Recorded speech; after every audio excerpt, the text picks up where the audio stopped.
Dios te bendiga. Te doy la bienvenida una vez más a este programa La Biblia Leída y Explicada.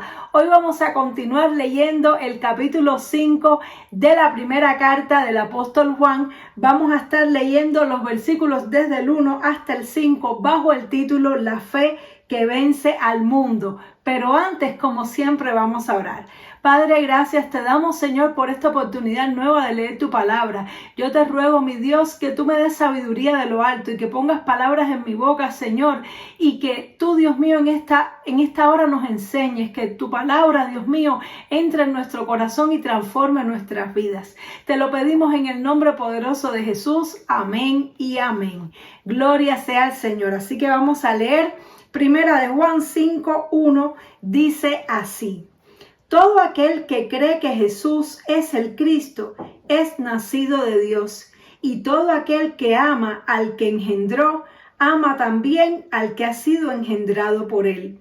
En esto conocemos que amamos a los hijos de Dios, cuando amamos a Dios y guardamos sus mandamientos, pues este es el amor de Dios, que guardemos sus mandamientos, y sus mandamientos no son gravosos, porque todo lo que es nacido de Dios vence al mundo. Y esta es la victoria que ha vencido al mundo, nuestra fe. ¿Quién es el que vence al mundo sino el que cree que Jesús es el Hijo de Dios? Gloria al Señor. Qué linda esta palabra. Y vemos aquí que el apóstol Juan nuevamente nos retoma este tema y vemos como que hay una reiteración en que nosotros podamos entender este principio. El apóstol Juan quiere que nosotros entendamos que la obediencia a la palabra de Dios no debe ser un mero hecho de querer guardar una ley, de querer guardar unos mandamientos para poder ser salvos, porque realmente nosotros no podemos ser salvos por el guardar la ley, sino por el creer en Cristo, por el creer lo que Jesucristo hizo por nosotros. Entonces, cuando realmente nosotros creemos en lo que Jesús hizo por nosotros, nosotros le amamos a Dios, le amamos porque le recibimos, porque entendemos el amor que Él ha derramado por nosotros, porque entendemos que nosotros no merecemos la salvación, no merecemos la vida eterna. Entonces le agradecemos al Señor su amor, recibimos y aceptamos ese amor y comenzamos a amar a Dios.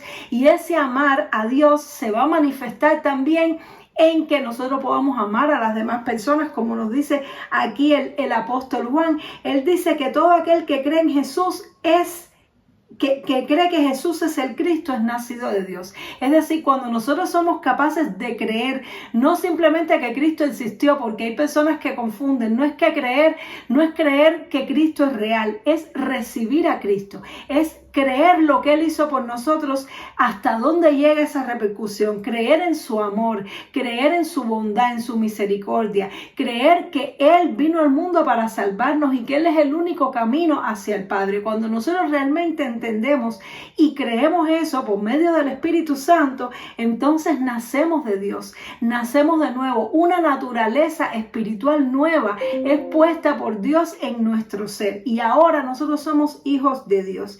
Y entonces, ¿qué hacemos? Empezamos a amar a Dios. Empezamos a devolverle de alguna manera, a retribuirle un poquito ese amor, porque nunca vamos a poder amar a Dios tanto como Él nos ama a nosotros.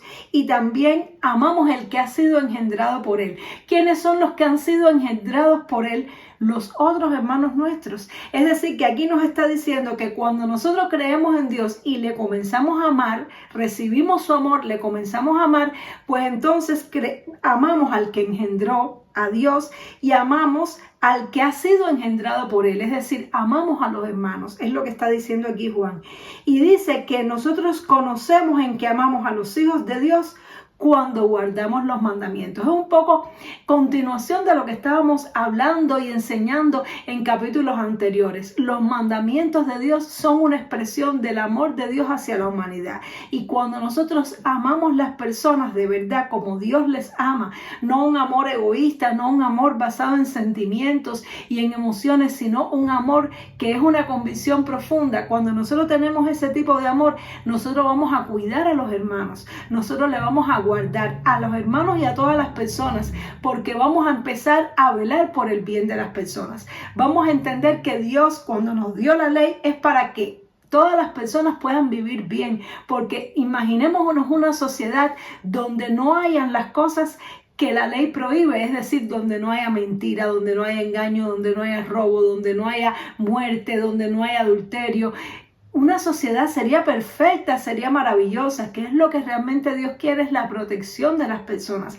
Cuando amamos y protegemos a las personas, a todas las personas, pues entonces automáticamente estamos guardando la ley de Dios, estamos cumpliendo los mandamientos de Dios.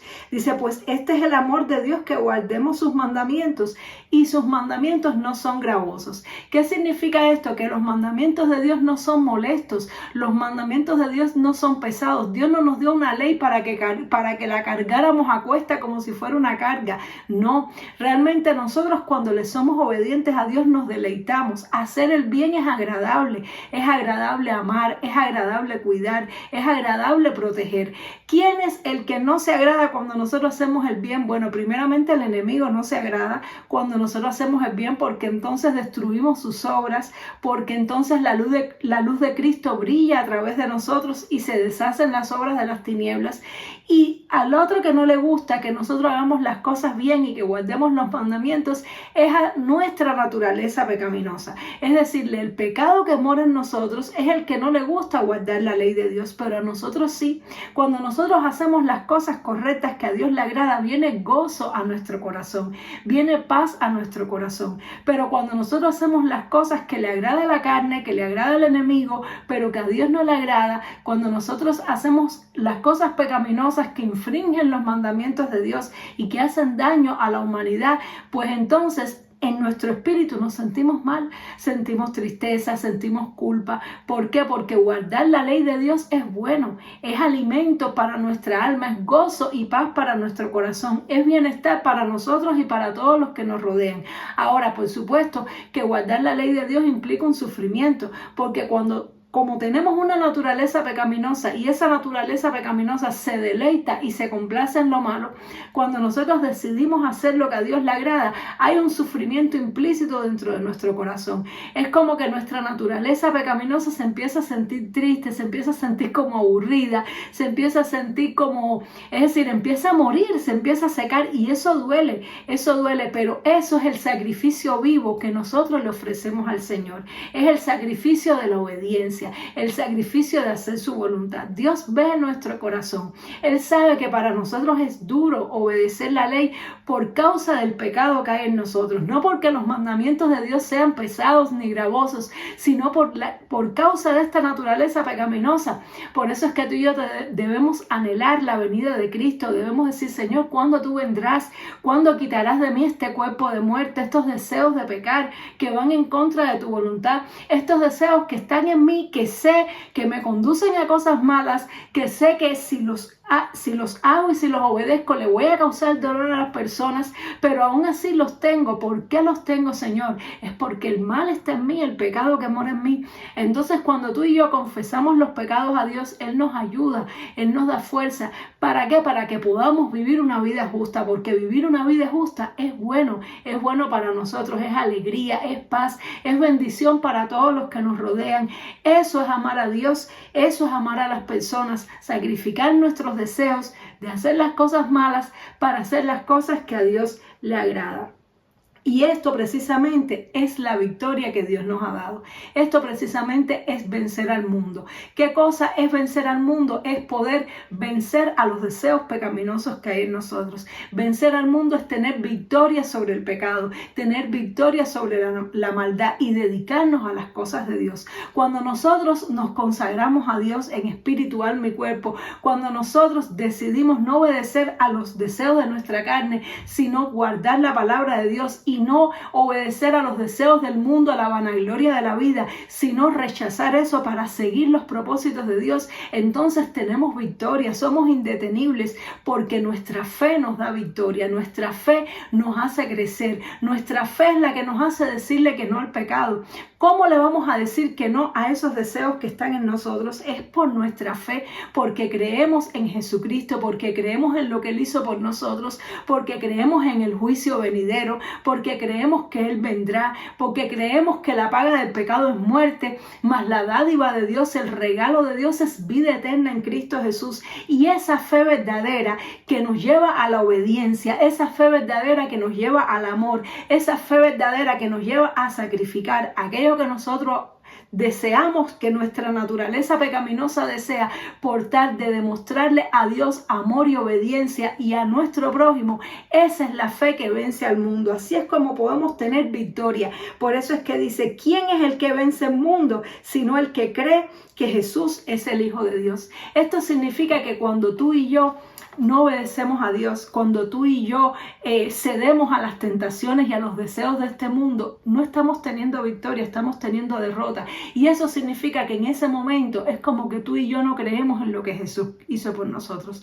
Es como que tú y yo no creemos en el Evangelio, porque el Evangelio nos lleva a creer. En el Evangelio nos lleva a tomar decisiones. No se puede llevar una vida creyendo en el Evangelio y que eso no impacte en nuestro estilo de vida, no impacte en lo que nosotros hacemos o no hacemos, no impacte en nuestras palabras, en lo que decimos y nos callemos, no impacte en cómo empleamos nuestro tiempo, en cómo empleamos nuestros recursos. Cuando nosotros realmente creemos que Jesús es el Hijo de Dios, tenemos una fe que vence el mundo, que vence los obstáculos, que vence las tentaciones, que vence las dificultades. Y esa es la fe que tú y yo necesitamos tener. Necesitamos decirle, Señor, yo quiero creer más en ti. Yo quiero creer en ti hasta el punto a que yo rechace las cosas de este mundo, a que yo rechace aún mis propios deseos por agradarte a ti, por amarte a ti, por amar a mi prójimo, por amar a mis hermanos, por no hacer nada que pueda dañar a otros, aunque eso implique una mutilación personal, aunque eso implique un sufrimiento personal. Que tú y yo podamos llegar a tener esa fe. Vamos a orar. Padre, te damos gracias por esta palabra, Señor. Gracias porque hoy tú nos has enseñado cuál es esa fe que vence el mundo. Es cuando realmente creemos en ti, cuando realmente creemos en tu evangelio. Ayúdanos, Señor, a creer más en ti. Ayúdanos a estar convencidos, Dios mío, con esa fe que es la convicción de lo que no se ve y la certeza de lo que se espera. Que estemos seguros, Señor, que nuestra obediencia es un sacrificio vivo y agradable delante de ti, que cosecha fruto para vida eterna. Que estemos seguros que es mejor padecer, Señor, por hacer tu palabra, para amarte a ti y amar a nuestro prójimo, antes de disfrutar los deleites temporales del pecado que nos conducen a la muerte. Y que podamos tener esta fe que vence el mundo, esta fe que nos hace, Señor, seguirte, que nos hace amarte, que nos hace priorizar tu reino y su justicia en nuestra vida, Señor, y desplaza de nosotros los deleites, los pecados, los deseos pecaminosos y toda intención ligada a la vanidad y la vanagloria de esta vida. Ayúdanos, Señor, llénanos de tu Espíritu Santo para que podamos tener esa fe que vence al mundo. Te lo pedimos en el nombre poderoso de Jesús. Amén y amén. Gloria sea al Señor. Espero que esta palabra te haya edificado muchísimo y nos vemos, Dios mediante, en el siguiente programa para continuar estudiando el capítulo 5 de la primera carta del apóstol Juan. Dios te bendiga mucho. Chao.